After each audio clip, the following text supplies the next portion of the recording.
Assalamualaikum warahmatullahi wabarakatuh. Perkenalkan, nama saya Dias Masaudra.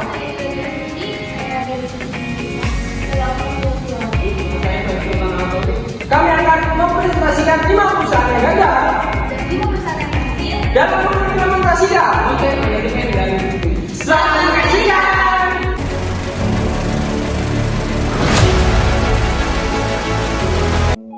Jadi di sini saya akan mempresentasikan tentang 7-Eleven yang gagal dalam mengimplementasikan konsep manajemen dan bisnis. 7-Eleven adalah jaringan convenience store yang buka 24 jam asal Amerika Serikat yang memiliki lebih dari 70.000 gerai dari seluruh dunia. Tetapi cuma di Indonesia yang gagal. Profil 7-Eleven. 7-Eleven hadir di Indonesia pada tahun 2009 dan dijalankan oleh perusahaan lokal yaitu PT Modern Internasional. 7-Eleven menjual makanan ringan hingga berat dan juga minuman beralkohol dengan harga terjangkau dan memiliki fasilitas memberi kenyamanan bagi pelanggannya seperti wifi dan disediakan tempat duduk yang menjadikan 7-Eleven berhasil menjadi tempat favorit bagi anak muda. Selanjutnya, masalah-masalah 7-Eleven di Indonesia. Meskipun 7-Eleven selalu dipenuhi oleh pengunjung, tetapi terdapat satu masalah, yaitu orang-orang tidak mengeluarkan banyak uangnya untuk belanja. Kebanyakan dari mereka hanya membeli minum dan nongkrong berjam-jam. Selain itu, pada 2015, pemerintah Indonesia melalui Peraturan Menteri Perdagangan Republik Indonesia Nomor 6 Tahun 2015 melarang penjualan minuman beralkohol di convenience store dan minimarket. Hal tersebut mengakibatkan 7-Eleven mengalami penurunan di tahun berikutnya. Selanjutnya, 7-Eleven tidak ekspansi keluar Jakarta, padahal saingannya sudah melakukan ekspansi secara agresif, yaitu Indomaret dan Alfamart, di mana Indomaret sudah mempunyai total gerai 15.000 dan Alfamart 10.000, sedangkan 7-Eleven hanya 190. Atas masalah-masalah tersebutlah PT Modern Internasional resmi menutup gerai terakhir mereka pada tahun 2017. Di sini saya akan menjelaskan tentang PT Sariwangi yang gagal dalam mengimplementasikan konsep manajemen dan bisnis. Profil PT Sariwangi. Awal berdiri, PT Sariwangi didirikan pada tahun 1978 oleh keluarga Katuari di Bandung, Jawa Barat, Indonesia. Perusahaan ini berawal sebagai perusahaan kecil yang fokus pada pengelolaan teh dan produksi teh. Pengembangan bisnis. Seiring berjalannya waktu, PT Sariwangi terus mengembangkan bisnisnya. Mereka menginvestasikan dalam perluasan kebun teh dan fasilitas pengelolaan modern untuk memastikan kualitas teh yang tinggi. Selanjutnya, faktor utama penyebab kebangkrutan. Yang pertama ada investasi gagal. Produk ini diakuisisi oleh Unilever pada tahun 1989. Unilever bahkan sudah memproduksi sendiri produk ini. Setelah produk teh celup Sariwangi diakuisisi, PT Sariwangi tetap melanjutkan bisnisnya sebagai perusahaan yang bergerak di bidang trading, produksi, dan pengemasan teh. PT Sariwangi Agricultural Estate Agency kemudian mencoba berinvestasi di penggunaan teknologi untuk meningkatkan produksi perkebunan. Perusahaan ini telah mengembangkan sistem drainase atau teknologi penyiraman air dan telah mengeluarkan uang secara besar-besaran. Namun hasil yang didapat tidak seperti yang diharapkan. Sudah terlanjur utang besar, tapi pendapatan tak sesuai prediksi. Selanjutnya, utang 1,5 triliun. Masalah keuangan PT Sariwangi Agricultural Estate Agency bersama perusahaan afiliasinya PT Maskapai Perkebunan Indorub Sumberwadung mulai terendus pada tahun 2015. Dua perusahaan ini ternyata terjerat utang hingga 1,5 triliun ke sejumlah kreditur. Tercatat ada 5 bank yang mengajukan tagihan pada tahun itu, yakni PT HSBC Indonesia, PT Bank ICBC Indonesia, PT Bank Rabobank Internasional Indonesia, PT Bank Panin Indonesia, TBK, dan PT Bank Commonwealth. Selanjutnya, pertumbuhan perkebunan teh. PT Sariwangi mengalami keterpurukan dalam beberapa tahun terakhir. Sejumlah pihak mengatakan jika kegagalan investasi bukan satu-satunya yang membuat perusahaan itu menjadi kolaps, sebab ada yang menuding jika lesunya pertumbuhan perkebunan teh menjadi salah satu faktor lainnya. Lebih lanjut, luas perkebunan teh milik PT Sariwangi juga dikabarkan selalu mengalami penyusutan setiap tahunnya. Assalamualaikum warahmatullahi wabarakatuh. Perkenalkan, nama saya Ringgas Bima Saputra dengan NIM 2311120843. Saya di sini akan mempresentasikan studi kasus dua perusahaan yang gagal dalam mengimplementasikan konsep manajemen bisnis. Yang pertama ada perusahaan Nokia. Nokia adalah perusahaan telekomunikasi, teknologi informasi, dan elektronik konsumen multinasional asal Finlandia yang didirikan pada tahun 1865. Nokia pernah menjadi raksasa ponsel dunia yang seakan tak akan pernah bisa dikalahkan pada dekade 1990 hingga 2000-an. Nokia juga muncul di Indonesia yang didirikan sejak tahun 1996 sekaligus menjadi pimpinan atau market holder produsen ponsel di Indonesia. Distribusi produk diserahkan kepada distributor yaitu PT Bima Sakti Usindo Persada, PT Seluler Satu Mandiri, dan PT Era Jaya Swamsembada. Nokia berjaya meraih penghargaan sebagai nomor 1 dalam indeks kepuasan pelanggan atau Customer Satisfaction Index oleh majalah SWA dan Biro Riset Frontier di tahun 2000 dan 2021. Selanjutnya, di bulan Oktober 1999, Nokia meraup penghargaan Global Marketing Award dari Mark Plus. Tapi sayangnya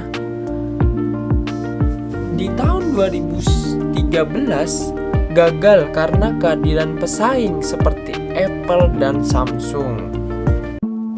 Di tahun 2013 Nokia gagal dalam mengimplementasikan konsep manajemen bisnis. Jadi kegagalan Nokia di pasar global itu ada beberapa hal ya teman-teman. Yang pertama, bergerak terlalu lambat dengan industri.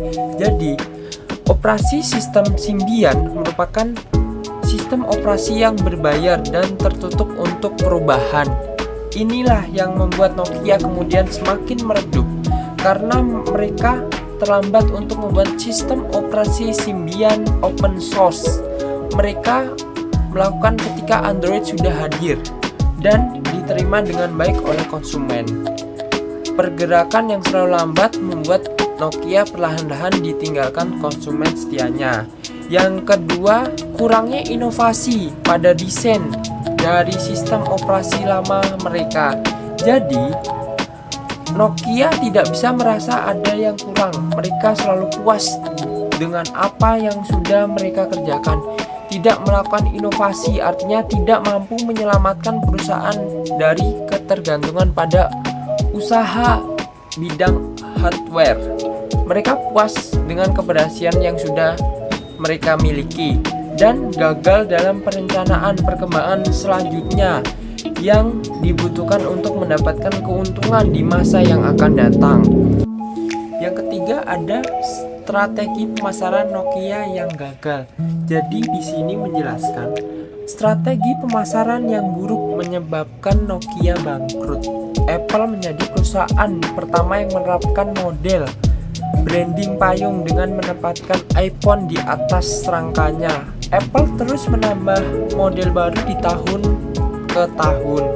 Samsung juga mengikuti rute dengan meluncurkan seri Samsung Galaxy. Akibatnya, kepercayaan pengguna yang dibangun Nokia selama bertahun-tahun telah berkurang.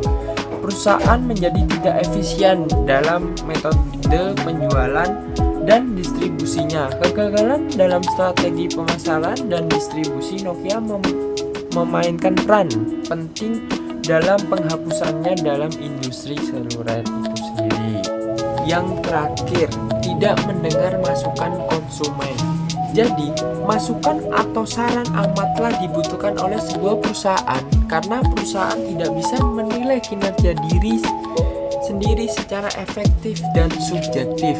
Jika menilai diri sendiri, biasanya yang dinilai adalah hal yang positifnya saja, sedangkan yang negatifnya diberikan dan tidak ditindaklanjuti lagi. Padahal itulah yang harus diperbaiki. Perusahaan harus terbuka dengan saran dan kritik yang membangun dengan tujuan untuk mengembangkan perusahaan menjadi lebih baik lagi dan mendapatkan posisi yang baik di masa mendatang. Yang kedua ada minuman New Coke. New Coke adalah minuman ringan cola yang pernah dihadirkan oleh The Coca-Cola Company untuk pasar Amerika Serikat dan Kanada sebagai pengganti Coca-Cola, tetapi gagal. Dengan hadirnya New Coke malah disambut dengan kemarahan di seluruh Amerika Serikat. New Coke adalah minuman pengganti Coca-Cola yang diluncurkan pada tahun 1985 sebagai salah satu kesalahan pemasaran paling berkesan yang pernah ada. Perusahaan Coca-Cola tidak mempertimbangkan ikatan yang dirasakan konsumen dengan resep Coke aslinya. Pada tahun 1985 di bulan Juli, Coca-Cola mengumumkan bahwa mereka akan membawa kembali ke Coke lama. Jadi New Coke akan terus dijual, tetapi resep Coca-Cola asli juga akan dibawa kembali ke konsumen. Pada tahun 1992, New Coke berganti nama menjadi Coke 2. Tetapi minuman tersebut akhirnya dihentikan pada tahun 2002. Ada penyebab kegagalan pemasaran New Coke. Yang pertama, penolakan oleh konsumen setia karena Coca-Cola memiliki basis penggemar yang sangat setia terhadap rasa klasik mereka yang telah menjadi ikonik selama bertahun-tahun. Yang kedua, persaingan yang tidak diantisipasi dengan baik. Yang ketiga, ketidakseimbangan inovasi dan kesetiaan merek dengan mengubah formula minuman yang telah ada selama bertahun-tahun. Dan yang terakhir, kurangnya pemahaman yang memadai tentang nilai warisan merek Coca-Cola tersebut. Jadi itu dua kegagalan dalam mengimplementasikan konsep manajemen bisnis. Terima kasih. Selanjutnya, kami akan membahas tentang perusahaan yang berhasil dalam mengimplementasikan konsep manajemen dan bisnis. Oke, untuk perusahaan yang pertama itu ada PT Bluebird. PT Bluebird adalah sebuah perusahaan Indonesia yang berkantor pusat di Jakarta. Bluebird didirikan oleh Mutiara Siti Fatimah Djoko Sutono beserta kedua anaknya yaitu Chandra Soeharto dan Purnomo Prawiro. Untuk mendukung kegiatan bisnisnya hingga akhir tahun 2021, perusahaan ini memiliki lebih dari 20.000 armada dan 23.000 karyawan yang beroperasi pada 48 pool di 18 kota. Dengan melayani jutaan penumpang setiap bulan, Bluebird Group memperluas layanannya dari taksi umum sampai taksi eksklusif, limosin dan penyewaan mobil, charter bus, logistik, dan tidak hanya itu, saat ini perusahaan merambat ke bidang industri dan lainnya.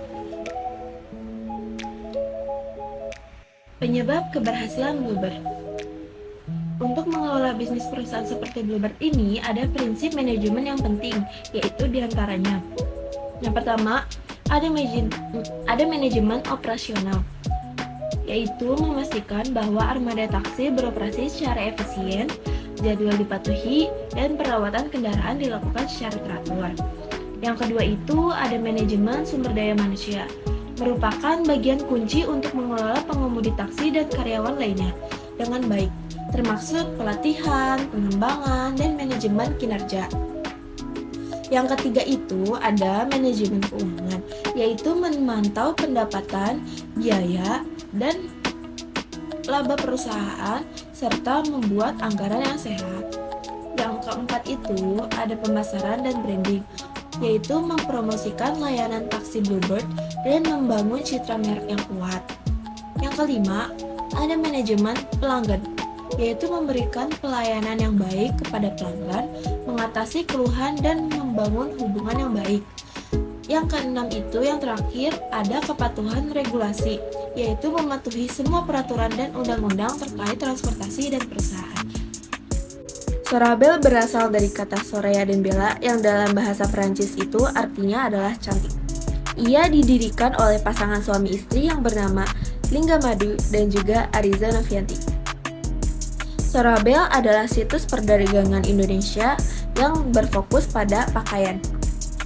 Ia didirikan pada bulan Desember 2014 di Yogyakarta dengan nama awal Selstock.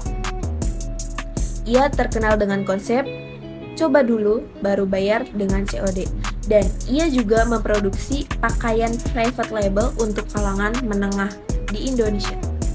Selanjutnya ada penyebab kegagalan Sorabel.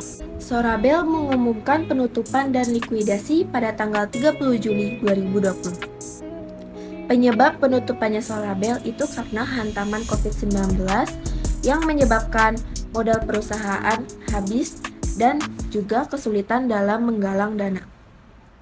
Saya akan menjelaskan dua perusahaan yang berhasil dalam mengimplementasikan konsep manajemen bisnis. Yang pertama yaitu ada PT Gojek Indonesia. Tentunya kalian pasti tidak akan asing lagi dengan PT Gojek ini, karena mungkin kalian saling melihat atau menggunakan jasa dari PT Gojek ini dalam kehidupan sehari-hari seperti GoRide atau GoFood. PT Gojek Indonesia mulai beroperasi pada tahun 2010 dengan satu jenis layanan saja, yakni layanan transportasi berupa ojek. Pada saat itu, PT Gojek Indonesia hanya memiliki 20 ojek dalam satu call center saja. Sekarang, PT Gojek Indonesia telah memiliki banyak produk dan layanan, mulai dari layanan transportasi, layanan logistik, layanan pembiayaan, layanan pesan makanan, dan belanja, dan masih banyak lagi. PT Gojek juga telah menjadi salah satu unicorn Indonesia yang terbilang sukses dalam menjalankan bisnis transportasi dan aplikasi berbasis daring. Nilai kapasitasnya telah melebihi 1 miliar US dollar. Per Desember 2018 kemarin, aplikasi Gojek diunduh oleh 130 juta pengguna dengan 2 juta mitra pengemudi, serta punya hampir 400.000 mitra Mertcast dan lebih dari 60.000 penyedia layanan di Asia Tenggara dengan volume transaksi tahunan sebesar 2 miliar US dollar per akhir 2018. Lantas, apa sih kunci suksesnya? Yaitu, yang pertama, ada sistem pembagian laba menarik. Yang kedua, ada sejalan dengan realitas transportasi yang ada. Yang ketiga, diferensiasi jasa. Yang keempat, waktu yang tepat, startup asli Indonesia. Yang kelima, kendaraan generik Indonesia. Selanjutnya, di sini saya menemukan satu perusahaan juga yang berhasil dalam mengimplementasikan konsep manajemen bisnis, yaitu ada PT Indofood Sukses Makmur Tbk, yang didirikan pada 14 Agustus 1990 dengan nama awal PT Pangan Jaya Inti Kusuma.